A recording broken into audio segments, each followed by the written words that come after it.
The World Health Organization is now warning of a possible COVID surge in Ukraine amid all of this fighting. Ukraine is facing critical oxygen shortages right now, and WHO is saying that oxygen is life-saving when you need it, and they need it right now. And that doesn't even include the million refugees that fled Ukraine, stuck in long lines, crammed together at the border, trying to escape a war zone. Joining me now for more on this is WHO's Ukraine Incident Manager, Dr. Heather Popowitz. So, Dr. Popowitz, the WHO is now estimating that about 36% of Ukrainians are fully vaccinated, but you couple that with the chaos of what's going on within this war. How bad of a surge could you actually be looking at, and what would that, mean for Ukraine?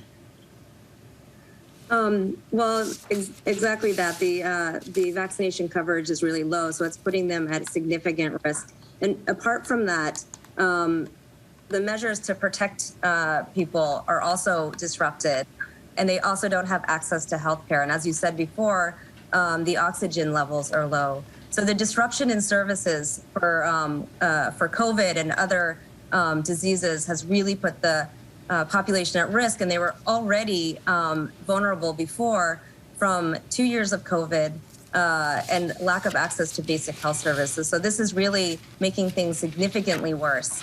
And also, as you said, they're moving and going down to different countries, and that's also difficult for them as well. And when they go into the new countries, they need to have access to those same services. So, yeah, it's definitely a big risk for COVID.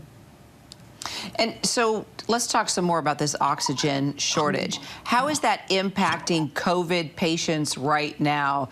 And for those who may be listening to this, is there any way we can help? So yes, there's a significant reduction in the availability of oxygen. And it's also the production of oxygen that's been disrupted. So the care for patients who have severe disease requires oxygen. It's a life-saving medicine, and it's not only for COVID. It's for trauma patients. It's for other people who are severely ill. So it's a life-saving medicine, and it's urgently needed. So what we're doing now is trying to get medical supplies to the people who need it as soon as possible. So we just had one shipment come in today into Poland, and we're opening up a corridor to try to bring medical supplies through. Oxygen. Hi everyone, George Stephanopoulos here. Thanks for checking out the ABC News YouTube channel. If you'd like to get more videos, show highlights, and watch live event coverage, click on the right over here to subscribe to our channel, and don't forget to download the ABC News app for breaking news alerts. Thanks for watching.